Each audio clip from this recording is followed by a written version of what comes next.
Salut à tous, on se retrouve aujourd'hui pour parler du FC Barcelone en ce mardi 3 juin et on commence tout d'abord avec Hansi Flick, on le félicite parce que c'est officiel, Hansi Flick est nommé meilleur entraîneur du championnat espagnol de la Liga cette saison et c'est amplement mérité au vu de ce qu'il a pu faire. Il a remporté bien sûr le championnat avec un Barça bien sûr qui joue très bien. Donc logiquement bien sûr il a remporté ce prix. Félicitations de lui. Donc actuellement il est en vacances à Hansi Flick. Je ne sais pas où il est, peut-être en Allemagne. Dans son pays d'origine, il reviendra là d'ici quelques jours. Voilà, du côté du FC Barcelone pour préparer bien sûr cette nouvelle saison.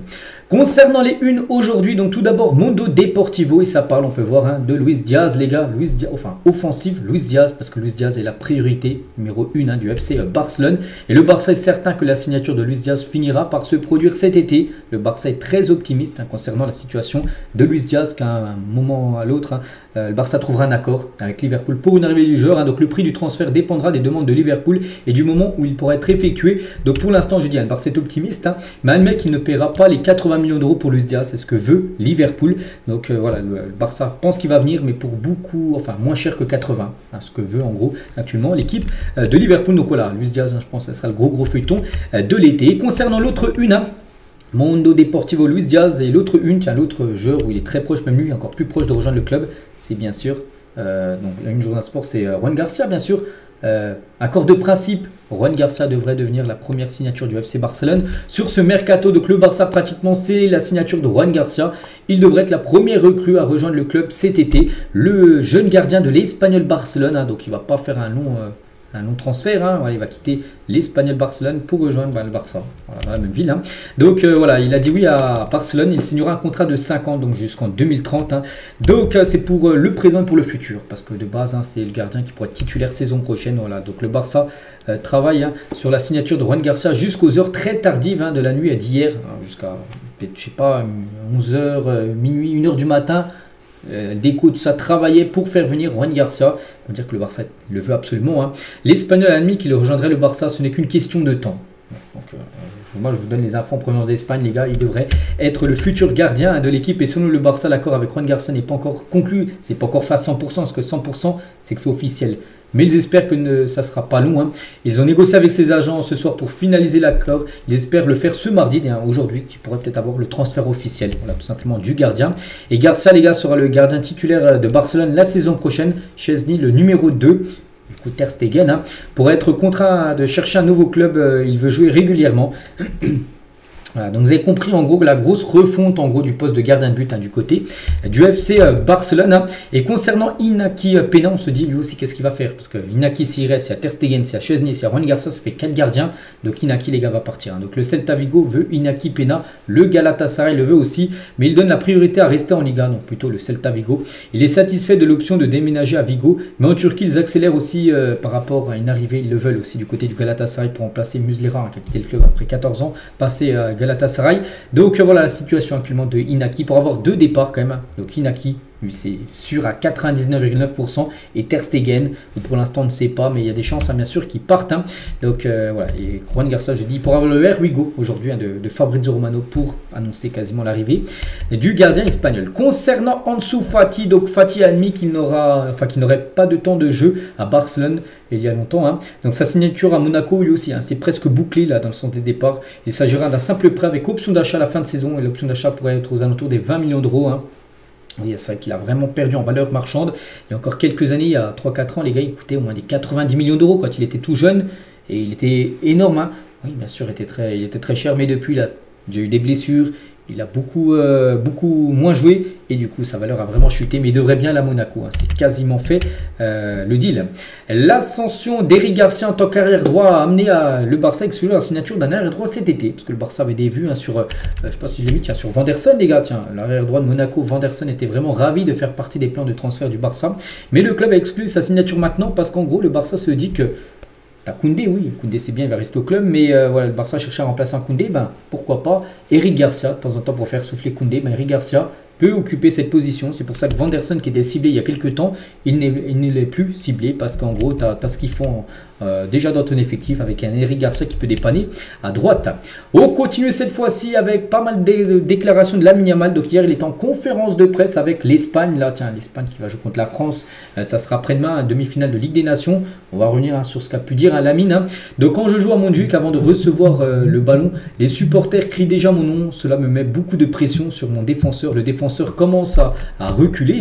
Donc il a parlé de Lewandowski. Donc je me suis beaucoup amélioré. Quand je suis arrivé, je n'étais qu'un jeune joueur. Donc la relation que nous avons maintenant est complètement différente. Nous jouons ensemble presque toutes les semaines. Nous nous entraînons ensemble tout le temps. Nous sommes toujours ensemble maintenant. C'est vraiment bien parce qu'au début, Lewandowski qui avait beaucoup d'expérience dans le football, il connaissait Lamine Yamal, venait juste d'apparaître dans le groupe pro, donc ouais, ils s'entendaient pas super bien, mais depuis là, bien sûr, maintenant ils jouent tout le temps ensemble. Ils savent qu'en plus les deux sont des titulaires indiscutables, donc maintenant il y a une meilleure connexion entre l'Espagnol et bien sûr le Polonais. Voyez-vous, les défenseurs plus effrayés maintenant, quand il arrive, Lamine Yamal, il a dit oui, il ne m'attaque plus maintenant, pas tellement, il me respecte davantage. La saison dernière, quand j'étais plus jeune, j'avais du respect pour eux. Et par exemple, Mendy, maintenant, il me respecte davantage. Voilà, les défenseurs des équipes adverses. Je pense, tiens, Lewandowski sur Lamine, je pense que Lamine a beaucoup de talent et mentalement, je pense qu'il a déjà 23 ou 24 ans alors qu'il a seulement 17 ans. Tiens, il fêtera ses 18 ans le 13 juillet, tiens, dans 1 mois et 10 jours exactement, ce sera l'anniversaire de Lamine Yamal. Donc au cours des 3 derniers mois, je pense qu'il a joué à un très haut niveau, bien sûr Lamine, on revient sur lui. Mes amis m'envoient beaucoup de TikTok, beaucoup. Même à chaque fois qu'une chanson sort sur TikTok, ma mère me l'envoie. Mes amis m'envoient des photos négatives avant les matchs pour me motiver. Des gens qui le critiquent et du coup ça le motive, en gros, pour jouer ces rencontres-là. Beaucoup de gens disent ça, elles vous voient jouer au centre, voyez-vous, enfin voyez ça, de jouer plus ailier droit, mais plutôt en numéro 10 dans le futur. Il a dit, je pense que je vais toujours commencer en tant qu'ailier, parce qu'au final, j'ai cette capacité en 1 contre 1 qui ne se voit pas autant dans les zones centrales. C'est vrai que ce qu'il fait sur le couloir, ça sera compliqué de le faire en plein milieu de terrain, parce que déjà, tu auras les 2 défenseurs, tu auras le numéro 6 directement sur toi, le numéro 6 de l'équipe adverse, que quand tu joues ailier droit, tu as seulement le défenseur gauche sur toi, donc voilà, ce sera un petit peu plus facile dit sur le couloir, le couloir droit qu'en numéro 10. Mais c'est vrai qu'avec les années qui passent, je pourrais commencer à recevoir le ballon plus à l'intérieur. Mais même ainsi, je pense que je commencerai toujours large et que je dériverai ensuite à l'intérieur. Au final, avec mon style de jeu, plus je suis au milieu, plus j'aurai de défenseurs sur moi. Alors qu'en venant de l'aile, ils ne peuvent pas me suivre aussi facilement. Donc voilà pourquoi ils préfèrent comme cette position d'ailier droit. Donc gagner les 4 classicos contre l'Ural, ce n'est pas facile. Est-ce que c'est comme un autre titre? Il a dit non. Gagner 4 fois contre Madrid, c'est bien, mais ce n'est pas notre titre. C'est pas notre objectif en gros de gagner contre l'Ural.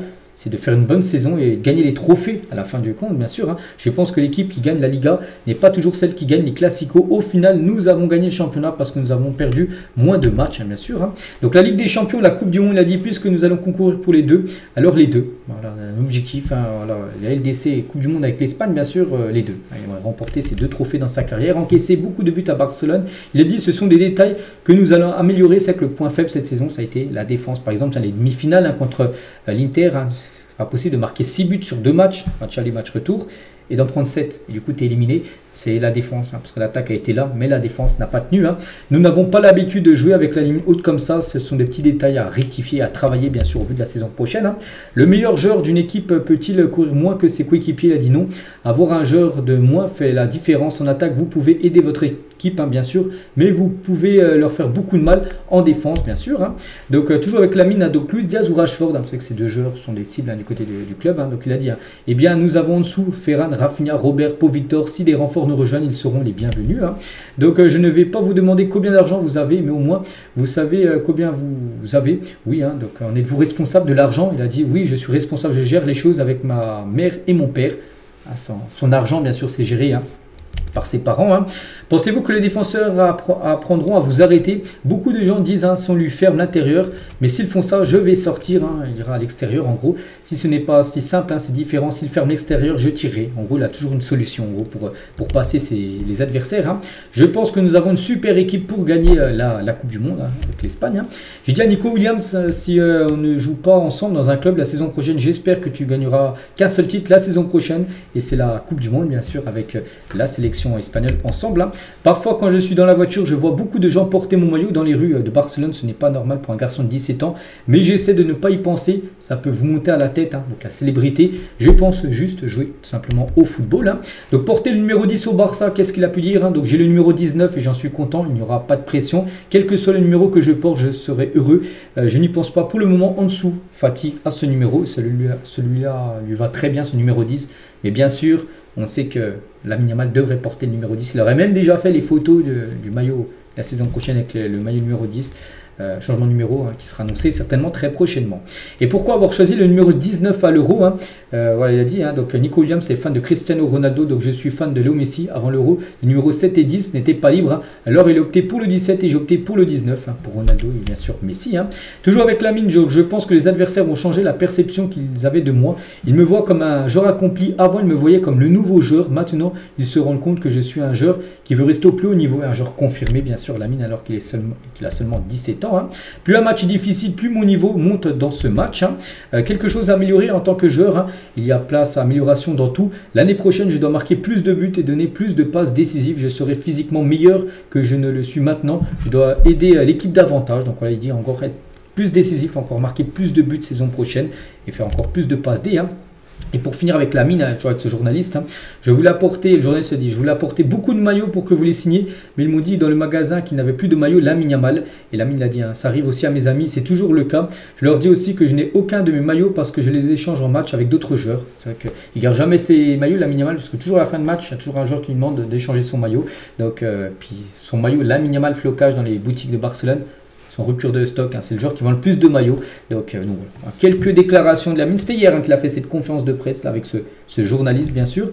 Donc, c'était avec la sélection espagnole. On finit avec ça aujourd'hui. Voilà, les gars, ce qu'il y avait à dire. J'espère que ça vous a plu. On se retrouve demain, bien sûr. Demain, mercredi, pour le prochain numéro. À demain.